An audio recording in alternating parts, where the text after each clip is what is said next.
Ahoy pilots, this is Ty from CloudAhoy. Even though I consider myself to be an experienced and proficient pilot, I still find it important to go back and review my flights after the fact. The flight we are going to debrief today is a recent night currency flight I flew in a Cessna 172. I am including a link to this flight in the description below so you can follow along. The flight loads in the Maneuver Analysis default layout. This layout is the best way to look at individual maneuvers and the data associated with them. It contains a 2D track view of the entire flight, the segment information pane, and a 3D track view.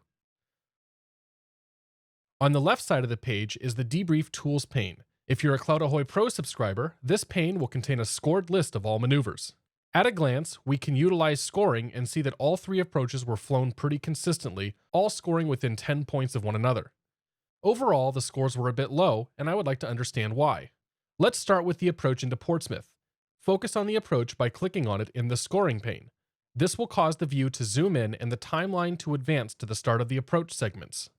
The approach can be isolated by clicking on the checkbox.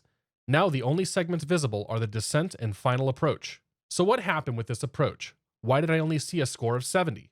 Move the 3D track view so that you can get a straight-on view of the runway and final approach track.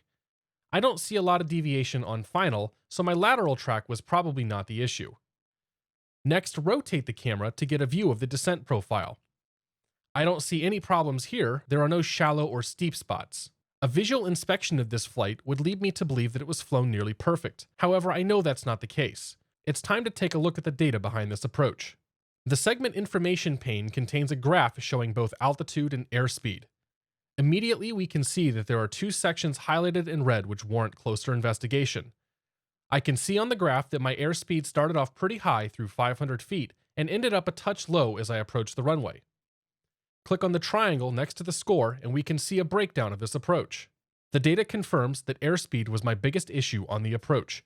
I should have been between 65 and 85 knots below 500 feet, but I actually flew between 62 and 90 knots. This inconsistency was noted on the next line where we can see the 28 knot difference in my lowest and highest airspeeds. CloudAhoy's ability to provide a data-driven debrief has shown me that perhaps this approach wasn't flown as well as it first appeared. The other two approaches on this flight suffered from similar issues. Why don't you take a look at them and let me know how I did on social media? For more information, visit help.cloudahoy.com, contact us via team@cloudahoy.com, or click the feedback button.